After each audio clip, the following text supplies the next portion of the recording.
Hello, hello.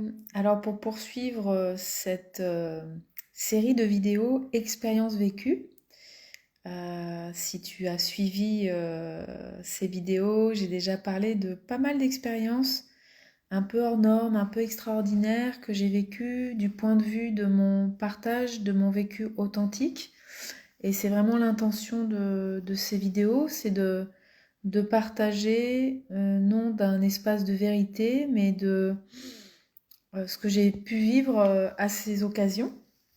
Et donc aujourd'hui, je vais te parler de l'expérience de l'ayahuasca. Alors je sais que c'est un sujet très délicat et donc je voudrais rappeler que l'ayahuasca est une plante qui est interdite en France et dans de nombreux pays, la plupart des pays occidentaux. C'est une plante hallucinogène, une plante qui doit être utilisée de manière très précautionneuse, avec un encadrement suffisant et voilà, dans un contexte très particulier. Donc ma vidéo, elle n'est pas du tout là pour inciter à quel que ce soit, quelque pratique que ce soit, à inciter à en prendre. C'est simplement mon vécu de cette expérience. Voilà. Alors déjà, je vais replacer le contexte. C'est que donc moi j'ai fait le choix de vivre cette expérience dans le berceau de cette plante. Donc mon choix a été de partir faire un voyage au Pérou et de prendre vraiment cette plante dans son contexte au Pérou, dans la forêt amazonienne, avec des chamans dont c'est la culture, qui ont toujours travaillé avec cette médecine et pour qui c'est naturel. Et donc j'ai fait ce qu'on appelle un voyage chamanique et je suis partie avec une association dont je mettrai le lien en dessous, qui s'appelle Arutam. C'est une association qui œuvre pour la protection des peuples indigènes et donc il y a plusieurs projets dans différents pays et en particulier des projets participatifs qui permettent à ces peuples qui sont parfois dans des difficultés incroyables par rapport au monde moderne et ça leur permet voilà, de pouvoir se défendre, de pouvoir continuer à exister. Donc j'ai beaucoup aimé l'approche de cette association. Et ce qui m'a plu aussi, c'est que cette association travaillait avec des chamans depuis 10 ans, avec toujours le même, la même chamane, puisque c'est une femme. Et donc j'avais vraiment envie de me sentir en sécurité dans cet accompagnement. Je savais que ça pouvait être vraiment très puissant, et donc je voulais pas faire n'importe quoi. Je dois rappeler aussi que cette plante ne convient pas du tout à tout le monde, que quand on a par exemple un antécédent psychiatrique, comme une psychose ou parfois même une dépression, il est conseillé d'éviter la prise. Pardon. Et d'ailleurs, la prise est contre-indiquée quand on a un traitement médicamenteux. Donc, qu'est-ce qui s'est passé pour moi? En fait, j'ai vécu 4 cérémonies à quelques jours d'intervalle. Et donc, ce que j'ai trouvé vraiment important, c'est toute la préparation avant et après. C'est-à-dire que il y a eu une diète où on a mangé très léger, on a arrêté les protéines animales, les épices, l'alcool, tous les excitants, le café, le thé. Ça, c'était un mois avant. Et puis sur place, on a encore fait une diète plus importante. Et on a fait tout un travail intérieur de manière à calmer en fait au maximum le mental pour pouvoir plonger dans cette expérience de la manière la plus sereine possible. Donc on a eu des temps de méditation en forêt, des temps de solitude, beaucoup de temps de solitude où on dormait en fait au milieu de la forêt, chacun complètement dans notre bulle. Et ces temps ont vraiment préparé le travail. Euh, et ça, c'est extrêmement important. Pourquoi? Parce qu'en fait, quand on prend cette plante, elle exacerbe tout ce qui est là, toutes les émotions, toutes les tensions, toutes les contractions. Et donc, s'il n'y a pas une forme de calme pour accueillir cette médecine, ça peut vraiment pas très bien se passer et ça peut être très désagréable. Donc, il faut vraiment être conscient que quand on va rentrer dans cet espace, c'est important d'être nu, en fait, d'être dénudé, de, d'accueillir, euh, d'accueillir cette médecine dans un espace le plus transparent possible. Et dans notre société où on est souvent sollicité par plein d'activités, c'est souvent compliqué, il y a beaucoup de confusion, de tumulte intérieur, et donc ça peut être délicat. Qu'est-ce que j'ai vécu pendant ces cérémonies? Alors, chaque cérémonie a eu vraiment une tonalité totalement différente, et ça m'a fait faire vraiment un voyage intérieur qui a eu plusieurs étapes. Et avec le recul, j'ai vraiment compris que toutes ces étapes avaient été nécessaires à là où ça m'a emmené.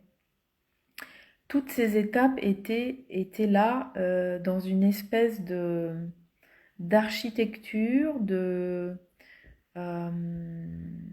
un voyage dont chaque destination était importante.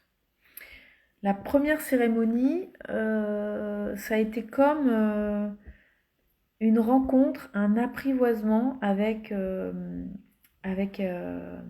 mère ayahuasca, comme on peut l'appeler. Et donc, ce qui est bien, c'est que cette première cérémonie, la plante nous a été donnée pas très concentrée, donc les effets étaient pas très importants.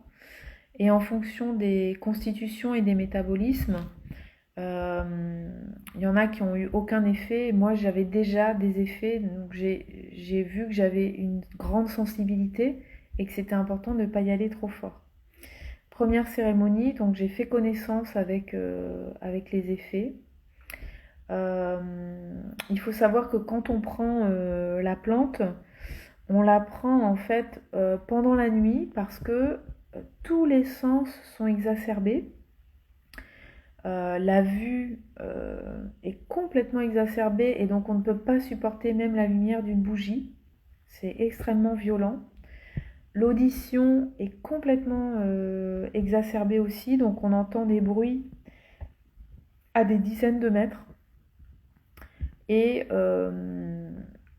ça produit une expansion de la conscience et du corps, une vision intérieure aussi de certaines choses, et donc on peut avoir, on a des hallucinations, euh, et il y a un effet aussi dépuratif avec parfois, pas toujours, mais le plus souvent, des vomissements plus ou moins importants, des diarrhées, et le sens de l'équilibre aussi qui est vraiment perturbé.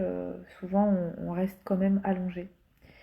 Donc, première cérémonie, apprivoisement, rencontre avec la plante. Au moment où donc je bois la plante, il y a à peu près entre 30 et 45 minutes avant les premiers effets. Donc, c'est un moment où on s'allonge et voilà, on reste en méditation et on attend de sentir l'effet. Et donc, il y a vraiment un moment où je sens comme un venin en fait qui pénètre dans toutes mes veines, dans mon sang. Et comme en espagnol, ils disent que le chaman est pris, c'est vraiment ça, c'est une sensation d'être pris à l'intérieur par quelque chose. comme si j'avais une perfusion dans mon sang et que je sentais cette vie qui s'emparait de ma vie et qui coulait en moi. Et on sent très bien le moment où ça bascule. Et donc à partir de ce moment-là, la chamane commence à chanter. Et c'est des chants en général qu'elle a reçus euh, dans des pratiques où en fait elle part dans la forêt pendant plusieurs jours, voire plusieurs semaines. Elle fait des diètes et la forêt, en fait, la mère, la madre, lui envoie des sons, des chansons. Et c'est ces chants qu'elle va utiliser pendant les cérémonies. Et clairement, je sens le moment où elle chante et l'amplification de l'effet en moi. Et donc, la chamane, elle va passer devant chaque personne et chanter pour cette personne. Et au moment où elle vient en face de moi, les effets sont vraiment exacerbés. Il y a des zones de mon corps qui s'activent, il y a des visions qui s'accélèrent. Voilà, c'est vraiment très très fort. La chamane, elle peut aussi poser les mains sur certaines parties du corps, faire des soins pour amplifier l'effet de la plante. Euh, la deuxième cérémonie, j'ai vécu un des moments les plus atroces de ma vie. Je suis vraiment tombée en enfer et je suis morte. C'est-à-dire que au début de la cérémonie, j'ai tout de suite vu que l'ambiance dans laquelle j'étais était très obscure, très noire. J'avais beaucoup de visions d'insectes noirs, de scarabées, vraiment des insectes très particuliers, pleins d'épines. Et, euh, et au fur et à mesure du temps, en fait, j'ai pénétré dans un espace qui est très difficile à expliquer avec des mots, en fait, qui était un espace de dissolution, euh, où je ne savais même plus que j'étais moi, que j'étais un corps, que j'étais quelque chose qui vivait. J'entendais des sons, en fait c'était les chants de la chamane, mais ma conscience n'arrivait même plus à analyser que c'était des sons. C'était un espace où j'étais complètement défragmentée, euh, pixelisée, euh, atomisée. Ça a été atroce à vivre et j'ai été secouée de convulsions pendant des heures. Mon corps se tordait dans tous les sens. Et il y a des moments où ma conscience affleurait à la surface et où je voulais appeler à l'aide, mais je ne pouvais pas. J'étais complètement dans un espace où je ne savais même plus que je pouvais parler en fait, ou crier. Donc c'était extrêmement violent. Et donc ça a été comme une longue agonie euh, où j'ai perdu pied en fait et jusqu'au moment où j'ai décidé de mourir et où je me suis abandonnée totalement au processus et à ce moment-là ça s'est calmé et l'effet de la plante a diminué. Et là bien sûr bah, vous imaginez qu'après avoir vécu une expérience comme ça, j'avais pas du tout envie de revivre la cérémonie qui avait lieu le lendemain. Et donc, j'ai confié à l'animateur et au groupe qu'il était impossible que je reprenne la plante le soir. Et donc là, j'ai eu toute la journée pour me poser avec ça, pour sentir que voilà, l'animateur était très présent pour moi, très soutenant. Le groupe aussi, puisqu'on débriefait chaque matin après les cérémonies. Donc le soir, j'ai pris mon courage à deux mains et j'ai remis le couvert. Et j'ai décidé de repartir dans une expérience. Et bien sûr, j'avais peur, très peur. Et donc j'avais fait tout un rituel pour me sentir en sécurité. J'avais déplacé mon matelas près de l'animateur. Je m'étais entourée de personnes qui étaient vraiment là pour moi. Et donc, voilà, j'ai senti que c'était juste aussi, mais j'allais dans une contrée inconnue. Et la troisième cérémonie a été un des moments les plus beaux de ma vie. Parce qu'en fait, après cette mort symbolique, j'ai vécu une renaissance. Et donc j'ai pénétré dans un espace totalement différent où mes visions étaient beaucoup plus lumineuses, beaucoup plus colorées, beaucoup plus vivantes. Il y avait beaucoup de fleurs, il y avait beaucoup de beauté, d'harmonie. J'étais en fait dans un état d'extase, un état d'amour, un état de béatitude, de connexion au grand tout, de connexion à tous les êtres vivants. Euh, un état où il n'y a plus de besoin, il n'y a plus d'envie, il n'y a plus d'attente, où je suis comme entourée par les bras d'une mère. Et, et là, j'ai commencé à pouvoir entrer en contact avec la plante. Et comme si c'était ma mère, j'ai pu dialoguer avec elle, lui poser des questions, j'ai reçu des réponses. C'était très, très puissant. Et bon, je peux pas vous raconter parce que une cérémonie, ça dure plusieurs heures, donc vous imaginez que ça serait compliqué de tout expliquer, mais en tout cas, l'essence de ce que j'ai vécu, euh, c'est vraiment ce ressenti d'amour inconditionnel, d'amour,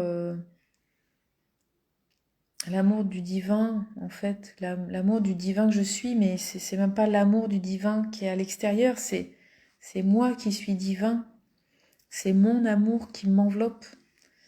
Et donc, voilà, j'ai baigné comme ça dans cette extase pendant plusieurs heures. C'était absolument magnifique. Et j'avais la sensation qu'après après être morte, mon corps subissait une reprogrammation. Comme si un nouveau programme pénétrait dans mes cellules. Comme si j'avais été déprogrammée et reprogrammée. Et donc, à la fin de cette cérémonie, j'étais complètement transformée. Et la quatrième cérémonie, la dernière qui a eu lieu, en fait, j'aurais même pu ne pas la faire. Le travail était suffisant.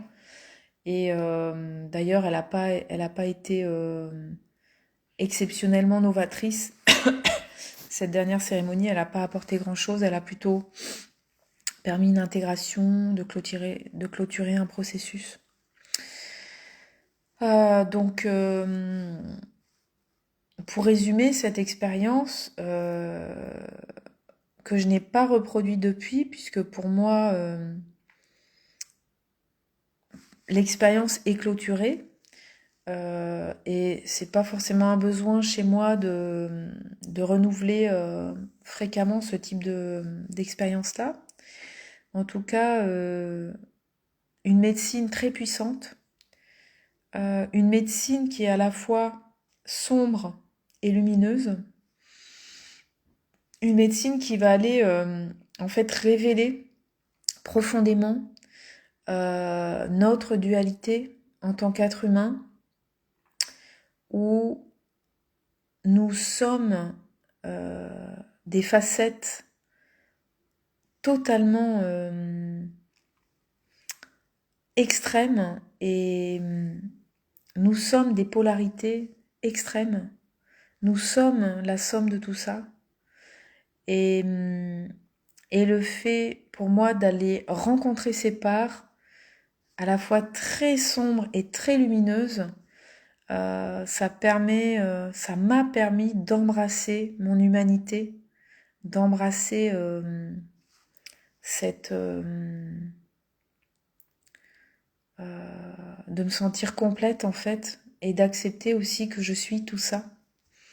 Et, et bien sûr, je suis persuadée que pendant ces cérémonies, je suis aussi reliée à l'inconscient collectif, donc il y a probablement un travail qui se fait sur le symbolisme, les archétypes et une dimension plus grande que moi. Donc une expérience très puissante et aussi une manière de se connecter à d'autres dimensions, puisque pendant ces cérémonies, j'ai été connectée à des espaces de l'énergie où mon corps énergétique pouvait aller dans la pièce, rencontrer les autres personnes et même aller beaucoup plus loin et sentir en fait cette facilité de circulation qui n'est pas conditionnée aux croyances que je suis dans ce corps et je ne suis que ça et je ne peux rien faire d'autre.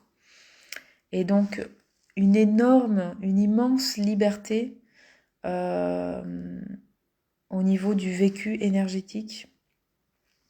J'ai eu aussi l'immense honneur de chanter à chaque cérémonie, puisque à l'époque, je faisais déjà du chant vibratoire. C'est un soin que je peux offrir. Et la chamane m'a autorisée à chanter pour le groupe. Et l'expérience du chant sous ayahuasca était une expérience phénoménale où j'ai vu comment la puissance du son qui sortait de ma gorge était profondément guérisseur, profondément transformateur. J'ai vu avec mes yeux intérieurs, la vision de cette spirale du son qui allait soigner les autres participants, qui allait rencontrer l'énergie des autres participants. C'était vraiment magnifique. Et comme le sens de l'ouïe et le sens tous les ressentis sont exacerbés, je sentais aussi comment le son voyageait dans mon corps et je voyais la vibration avec mes yeux. En fait, je voyais les effets physiques de la vibration sur le corps. C'était vraiment une expérience magnifique. Voilà pour mon vécu de l'ayahuasca. Je serais très heureuse d'avoir encore vos partages, vos retours, qu'est-ce qui a résonné pour vous. Si vous avez aussi des questions, n'hésitez pas. C'est toujours un grand plaisir pour moi d'y répondre. Et je vous retrouve très vite pour une autre expérience vécue.